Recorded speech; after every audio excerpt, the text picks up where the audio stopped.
Assalamualaikum warahmatullahi wabarakatuh. Perkenalkan, kami dari kelompok 1 Teknik Elektro akan mempresentasikan tentang modulasi analog dan digital.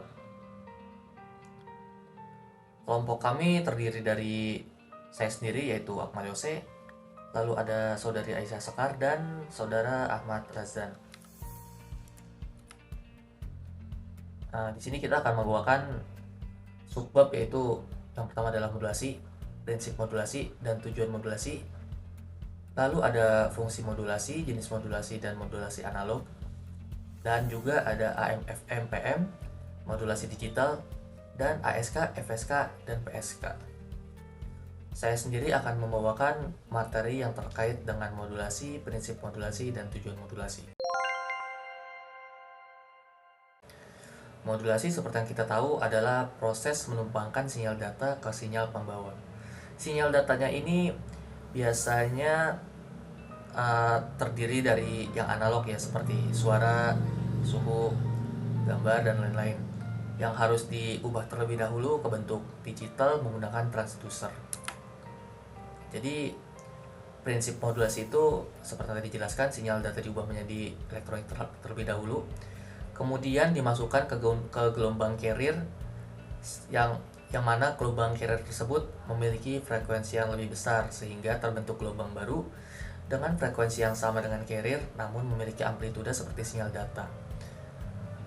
Jadi yang akan dibaca oleh receiver itu adalah amplitudenya, perbedaan amplitude. Contoh yang saya bawakan sini adalah modulasi analog. Lalu apa sih tujuan modulasi itu? Tujuannya ini sebenarnya adalah transmisi. Sinyal carrier itu dapat menjangkau jarak yang lebih jauh dan dapat melindungi data dari gangguan atau noise. Contohnya adalah ketika kita berteriak dan menyiarkan suara lewat radio. Ketika kita berteriak, itu kan jangkauannya lebih pendek dan mudah terganggu oleh suara lingkungan seperti kicauan burung, suara hewan, suara angin, dan lain-lainnya. Sedangkan kalau kita modulasikan terlebih dahulu, maka suara yang sampai di pendengar itu lebih jelas dan dapat menjangkau jarak yang lebih jauh. Untuk selanjutnya akan dilanjutkan oleh rekan saya yang lain. Baik, selanjutnya saya akan menjelaskan terkait dengan fungsi modulasi. Seperti yang kita ketahui, sinyal informasi biasanya memiliki spektrum yang rendah dan juga rentan terganggu oleh noise. Sedangkan pada transmisi itu dibutuhkan sinyal dengan spektrum yang jauh lebih tinggi. Oleh karena itu, disinilah fungsi dari modulasi untuk memindahkan posisi spektrum sinyal data, di mana dari pita dengan spektrum yang lebih rendah menuju ke spektrum yang jauh lebih tinggi. Hal ini dilakukan pada transmisi data tanpa kabel atau dengan antena, di mana dengan membesarnya data frekuensi yang dikirim, maka dimensi antena yang digunakan akan jauh lebih kecil. Kemudian kita masuk ke jenis modulasi. Jenis modulasi sendiri dibagi menjadi dua, ada continuous wave modulation atau modulasi gelombang kontinu, dan juga pulse modulation atau modulasi pulsa. Nah, dalam modulasi gelombang kontinu sendiri merupakan modulasi yang menggunakan gelombang kontinu sinusoidal sebagai gelombang pembawanya atau gelombang carrier. Adapun continuous wave modulation atau modulasi gelombang kontinu ini umumnya dipakai pada transmisi gelombang radio, namun dapat juga digunakan pada transmisi via kabel seperti kabel koaksial. Nah, continuous wave modulation ini dibagi menjadi dua, ada modulasi analog dan juga modulasi digital. Di mana modulasi analog sendiri yang kita kenal ada AM atau amplitude modulation, kemudian ada FM atau frequency modulation, dan juga ada PM atau phase modulation. Adapun tujuan utama dari modulasi gelombang kontinu sendiri adalah untuk membangkitkan gelombang termodulasi yang sesuai dengan karakteristik suatu kanal transmisi. Nah, kita akan bahas terkait dengan modulasi analog.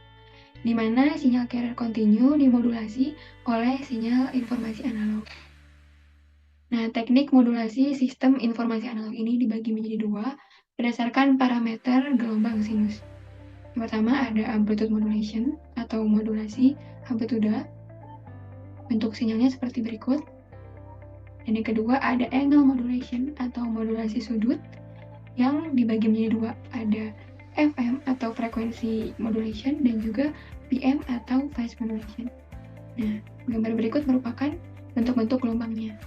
Ada gelombang pembawa atau carrier, kemudian ada gelombang modulasi atau message, kemudian ada gelombang sinyal PM, dan juga gelombang sinyal FM. Nah, kita akan bahas amplitude modulation atau modulasi amplitude, di mana sinyal carrier mempunyai nilai puncak atau amplituda yang konstan dan frekuensi yang lebih tinggi dari sinyal permodulasi. Pada AM ini, amplituda sinyal carrier diubah-ubah sesuai dengan nilai sesaat dari sinyal pemodulasi, sehingga bentuk gelombang luar atau selubung dari sinyal pemodulasi mengikuti bentuk sinyal pemodulasi. Nah, gambar di kanan ini merupakan ilustrasi sinyal termodulasi AM beserta spektrumnya, di mana sinyal informasinya berupa sinyal sinusoidal dengan frekuensi tunggal FM dan juga sinyal non-periodik dengan bandwidth wave. Baik, selanjutnya kita akan bahas terkait rumus modulasi amplituda. Misalkan sinyal carrier atau CT adalah amplituda carrier dikalikan cos dikali omega carrier kali T. Maka bentuk umum persamaan sinyal termodulasi AM adalah S sama dengan amplituda carrier dikali 1 ditambah KA dikali M dikali cos omega carrier dikali T. Di mana ST tadi adalah sinyal termodulasi, AC adalah amplituda sinyal carrier, KA itu adalah konstanta sensitivitas modulasi, MT itu adalah sinyal informasi atau sinyal message, dan omega carrier itu adalah frekuensi sudut atau disebut juga dengan frekuensi angular. Nah, hubungan frekuensi sudut dengan frekuensi linear atau FC adalah omega carrier sama dengan 2pi dikali Fc.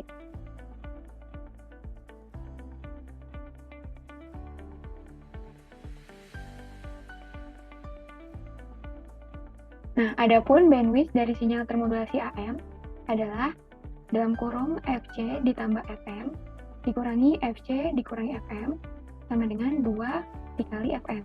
Fc-nya tadi adalah frekuensi carrier dan Fm adalah frekuensi maksimum sinyal termodulasi.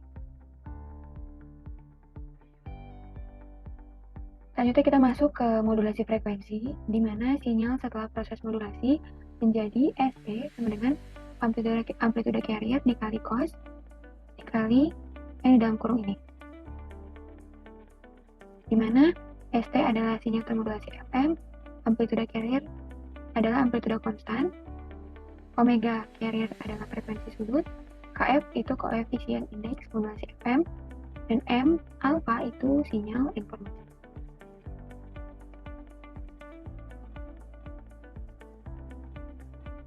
Kemudian berikut merupakan gambar yang menampilkan bahwa total bandwidth yang dibutuhkan untuk modulasi frekuensi itu dapat ditentukan dari bandwidth sinyal audio atau BFM sama dengan 2 dikali 1 ditambah beta dikalikan bandwidth, di mana betanya itu biasanya adalah 4. Kemudian yang terakhir ada modulasi fasa, di mana sinyal setelah proses modulasi itu menjadi ST sama dengan amplituda carrier atau AC dikalikan cos dalam kurung omega C dikali T tambah KP dikalikan MT, di mana KP itu adalah koefisien indeks modulasi PM dan MT itu adalah sinyal informasi. Oke, selanjutnya angle modulation atau modulasi sudut, yang merupakan proses di mana frekuensi atau fase pembawa itu bervariasi sesuai dengan sinyal pesan. Tadi dibagi menjadi dua, ada frekuensi modulation dan juga phase modulation. Yang pertama ada frekuensi modulation, itu merupakan teknik pengiriman informasi yang berbentuk frekuensi rendah dengan cara memodulasi frekuensi gelombang pembawa yang berfrekuensi tinggi. Kemudian dihasilkan gelombang seperti berikut. Adapun pada modulasi frekuensi ini, informasinya direpresentasikan oleh nilai frekuensi sinyal carrier yang termodulasi. Kemudian ada phase modulation atau modulasi fasa, itu merupakan proses memvariasikan fase sinyal pembawa secara linear dengan sinyal pesan.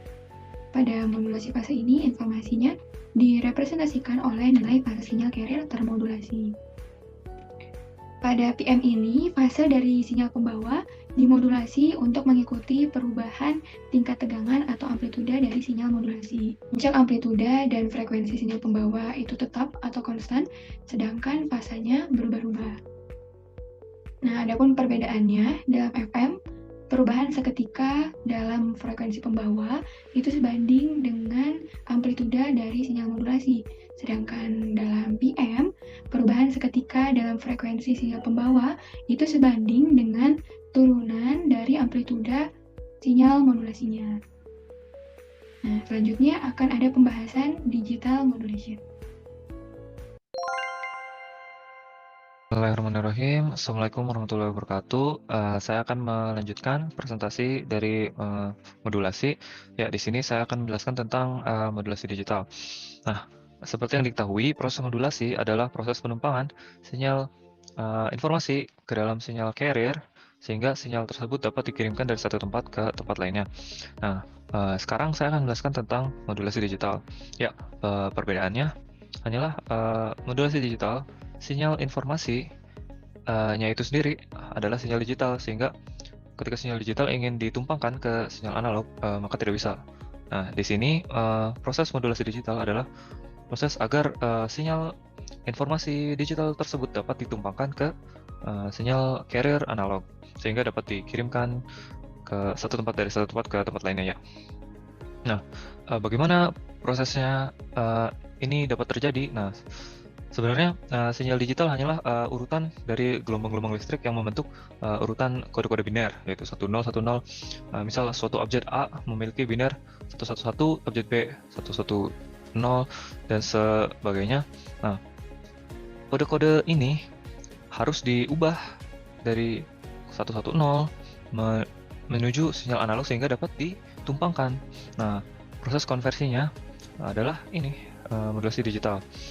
Nah, agar bisa dikirimkan, maka kode-kode biner harus diubah ke gelombang listrik analog yang merupakan representasi dari data-data biner tersebut melalui proses modulasi digital. Nah, sebenarnya proses modulasi digital ini memiliki macam-macam tekniknya, namun yang perlu diketahui hanyalah 3 teknik, yaitu ASK, FSK, dan PSK. Nah, selanjutnya dapat dilihat, amplitude shift keying atau ASK. Jadi modulasi digital teknik ini memiliki pengertian pengiriman sinyal berdasarkan pergeseran amplitude, merupakan suatu metode modulasi yang mengubah-ubah amplitude. Jadi seperti dilihat di gambar, kita memiliki sinyal digital 100, 10, 110. Jika diubah menggunakan teknik amplitude shift keying, jadi kita bisa lihat jika memiliki sinyal digital 1, maka sinyal analognya menjadi tinggi amplitudanya, gitu. Jika sinyal digital 0, maka amplitudanya jadi rendah. Jadi lihat seperti di gambar. Jadi mengubah sinyal digital menjadi sinyal analog, jika ada sinyal digital 1, maka amplitudenya akan tinggi. Jika 0, maka rendah.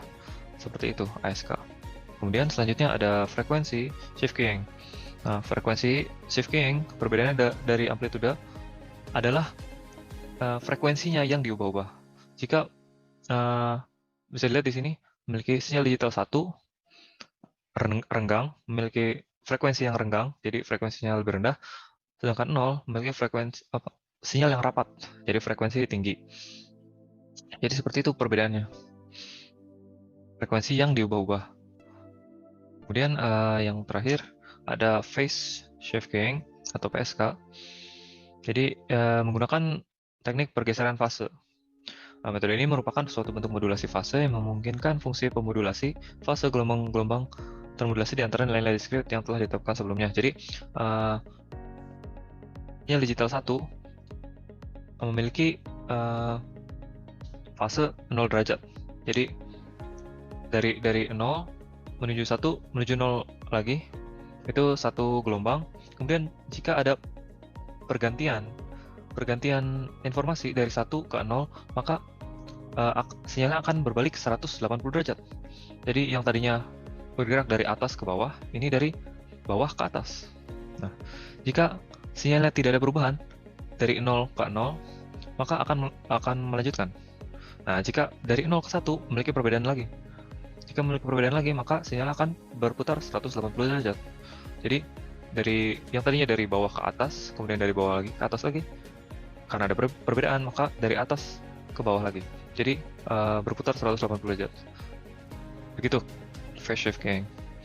Jadi, setelah sinyal-sinyal atau sinyal informasi digital tersebut telah dikonversi menjadi sinyal-sinyal analog, maka sinyal-sinyal analog yang merepresentasikan sinyal-sinyal digital akan dapat ditumpangkan ke sinyal carrier sehingga dapat dikirimkan dari satu tempat ke tempat lainnya. Namun, si penerima harus mengubah kembali dari sinyal analog menjadi sinyal digital menggunakan ADC atau analog to digital converter, sehingga si penerima dapat memahami apakah isi dari informasi tersebut. Selanjutnya ada kelebihan dan kelemahan modulasi digital. Oke, untuk kelebihannya, yang pertama, sinyal digital mampu mengirimkan data lebih cepat dan tentunya dengan kapasitas yang lebih besar dibandingkan sinyal analog. Kemudian yang kedua, memiliki tingkat kesalahan yang lebih kecil dibandingkan sinyal analog. Yang ketiga, data akan utuh dan akan lebih terjamin pada saat dikirimkan atau ditransmisikan dibandingkan modulasi analog. Yang terakhir, lebih stabil dan tidak terpengaruh dengan pengaruh cuaca. Nah, untuk kelemahannya, yang pertama, modulasi digital termasuk yang mudah error. Kemudian, bila terjadi gangguan, maka sistemnya akan langsung berhenti sepenuhnya. Kemudian selanjutnya, sekian dari kelompok kami, kurang dan lebihnya mohon dimaafkan. Wassalamualaikum warahmatullahi wabarakatuh.